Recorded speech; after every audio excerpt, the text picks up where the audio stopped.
Hello dear students, as usual I am Navneel God from Tagore School Parbatsar and we are studying our social studies book of class 6th in this video.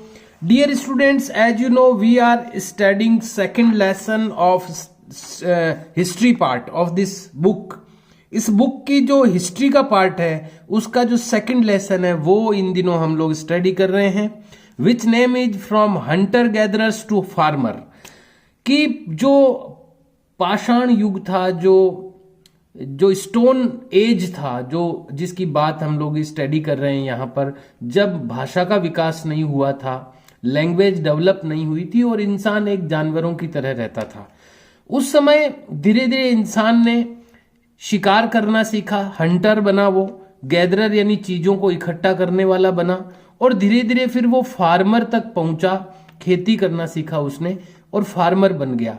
तो ये Hunter gatherer से लेकर के farmer बनने तक की जो कहानी है, जो ये डेवलपमेंट की स्टोरी है, वो हम इस लेसन में स्टडी कर रहे हैं।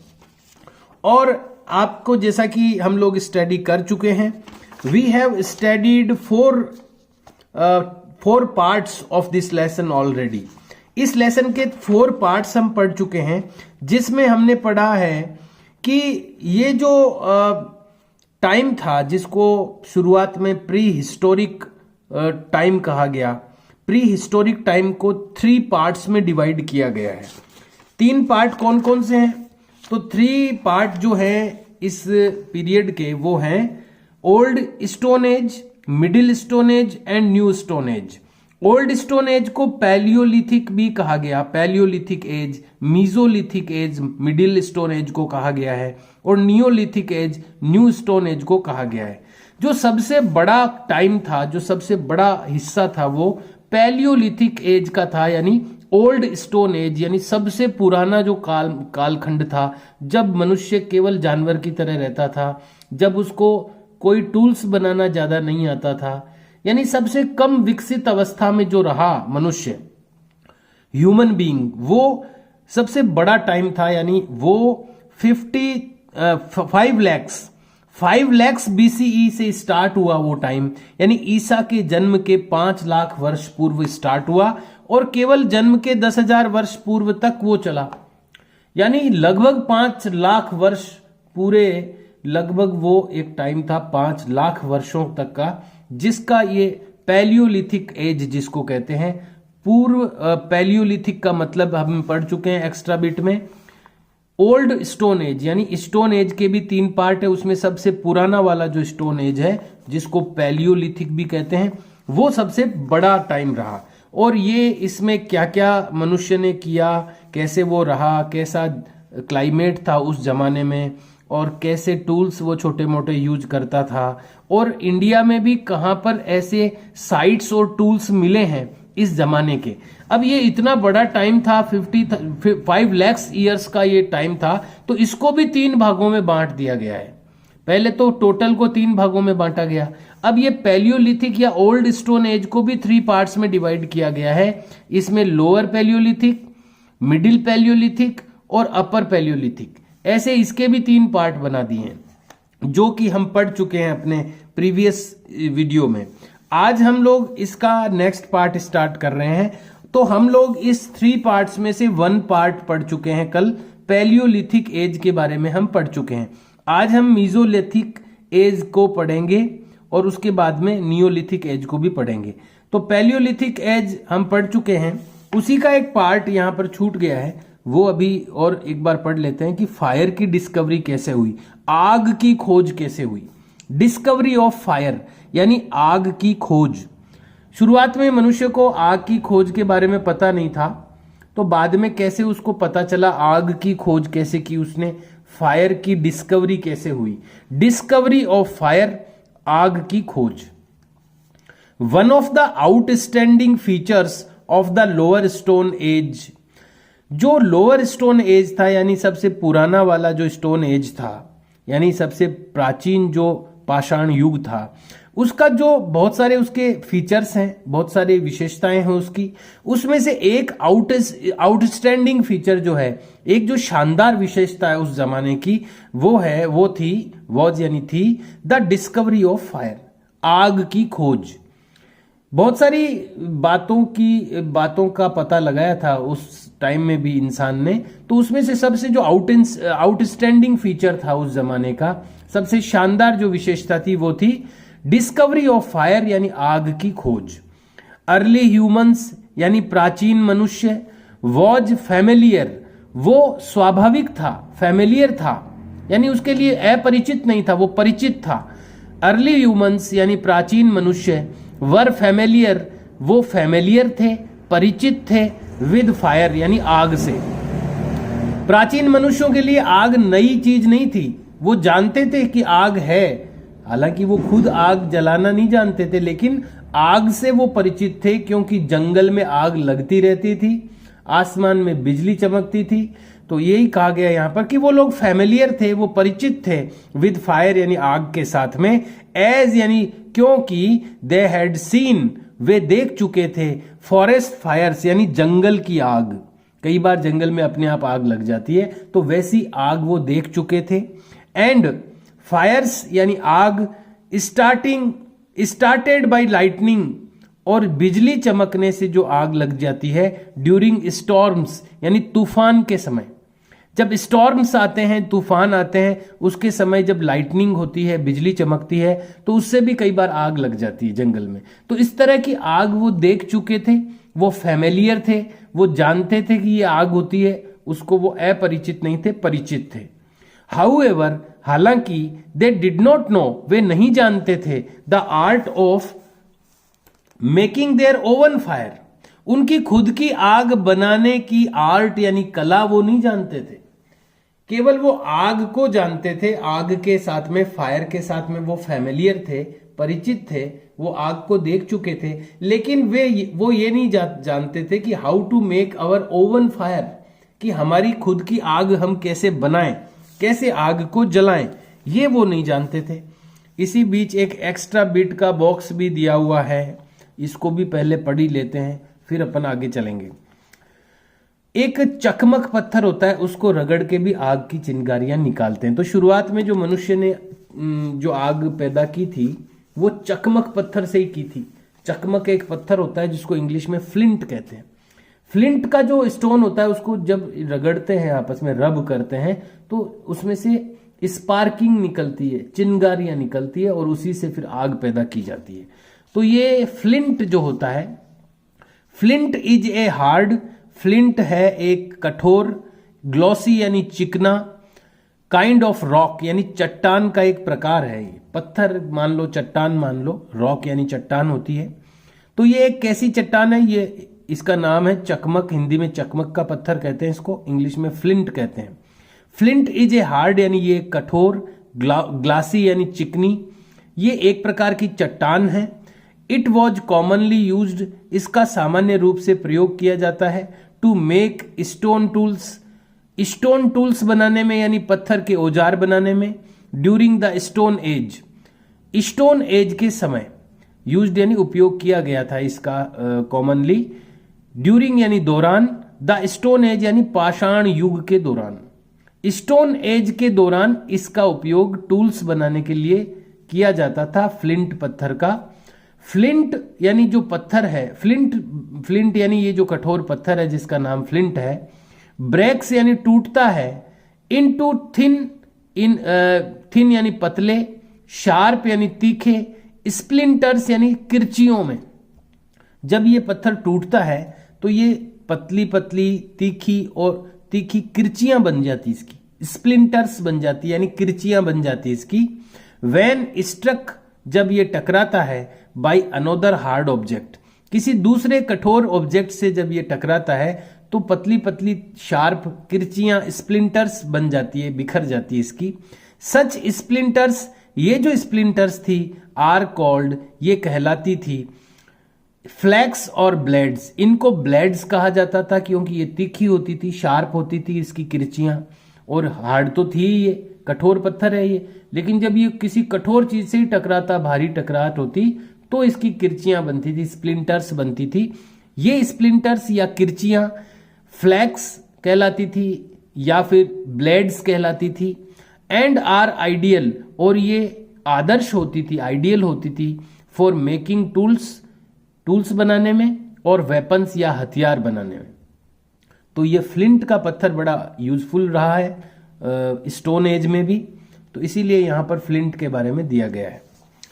तो हम पढ़ रहे थे कि आदमी को यह पता नहीं था कि उसको ओवन फायर कैसे वो मेकिंग करे, यानी खुद की आग कैसे पैदा करे, ये उसको पता नहीं था। हालांकि आग को वो जानता था, जंगल में आग देखता था, लेकिन उसको पता नहीं था कि खुद आग कैसे पैदा की जाए। प्रोबेबली, संभवतया या शायद, दे मस्ट हैव डिस्कवर्ड, उन्होंने डिस्कवर की होगी यानी खोज की होगी, फायर यानी आग की, एक्सीडेंटली यानी दुर्घटनावश। हो सकता है कि दुर्घटनावश आग की खोज हो गई होगी। कैसे? प्रोबेबली यानी संभवतया यानी इसकी संभावना है। दे मस्ट हैव डिस्कवर्ड, उन्होंने डिस्कवर किया होगा, उन्होंने खोज की होगी, फायर यानी आग की, एक्सीडेंटली यानी दुर्घटनावश, वैन यानी जब, रबिंग यानी रगड़ रहे होंगे वो, टू स्टोन्स यानी दो पत्थरों को, टुगेदर यानी साथ में। जब वो कभी दो पत्थरों को रगड़ रहे होंगे साथ में, तो एक्सीडेंटली फायर, आग, चिंगारी आ गई होगी उसमें से, तो फायर की जो डिस्कवरी है वो वहां पर हो गई होगी। टुगेदर यानी साथ में। Over A pile of dry grass, pile यानी होता है ढेर, ड्राई ग्रास यानी सूखी घास का किसी ढेर के ऊपर, ओवर यानी ऊपर, जब वो कभी पत्थर रगड़ रहे होंगे तो चिंगारी सूखी घास में गिर गई होगी और वहां पर जो फायर है वो क्रिएट हो गई होगी। तो इस तरह से शायद, प्रोबेबली, संभवतया, इसी तरह से आग की डिस्कवरी, आग की खोज हुई होगी। The controlled use of fire, देखिए आग लगाना अलग चीज है, लेकिन आग का कंट्रोल्ड रूप में उपयोग करना अलग चीज है। आग लग गई कहीं पर, वो कोई यूजफुल है क्या? वो तो जला देगी, कईयों को नुकसान कर देगी। लेकिन आग जला करके खाना पका लिया, वो उसका सदुपयोग है।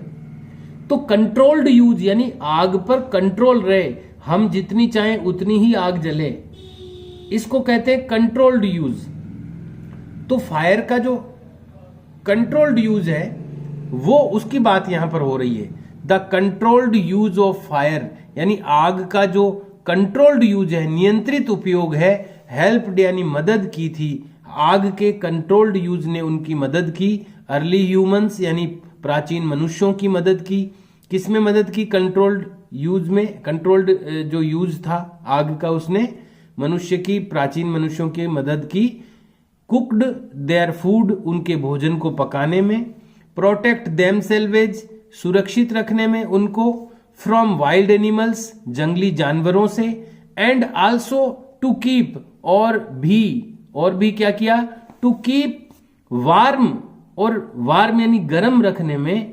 ड्यूरिंग हार्श क्लाइमेट्स, कठोर या बहुत ही ठंडे विंटर्स, हार्श विंटर्स यानी कठोर सर्दियों में उनको गर्म रखने में आग ने मदद की। ऑफ द आइस एज, जो आइस एज था, जो बर्फ का युग था, जिसके बारे में हम पढ़ चुके हैं कि उस समय में जो टेम्परेचर था वो बहुत डाउन रहता था, धरती के अधिकांश हिस्सों पर बर्फ जमी रहती थी, तो वो आइस एज कहलाता था, ये बर्फ का युग कहलाता था। तो उस समय में उनको अपने आप को गर्म रखने के लिए, वार्म रखने के लिए, उनका जो फूड था वो कुक करने के लिए, और अपने आप को जो वाइल्ड एनिमल्स थे, जो जंगली जानवर थे, उनसे खुद को बचाने के लिए, प्रोटेक्ट करने के लिए, इन सब कामों में जो फायर थी, कंट्रोल्ड, फायर का कंट्रोल्ड यूज ने इन सब कामों में जो मनुष्य था, जो अर्ली ह्यूमन था यानी प्राचीन मनुष्य था, उसकी हेल्प की थी। द अर्लीस्ट एविडेंस, जो सबसे पुराना एविडेंस यानी सबूत है। अब इस बात का क्या सबूत है कि ऐसा हुआ होगा? देखिए, जो भी इतिहास लिखा गया है, जो भी हिस्ट्री लिखी गई है, वो सबूतों के आधार पर लिखी गई है, एविडेंस के आधार पर लिखी गई है। ऐसे मनमर्जी से नहीं लिखी गई है या कल्पना से नहीं लिखी गई है हिस्ट्री। इतिहास कल्पना से नहीं लिखा गया है।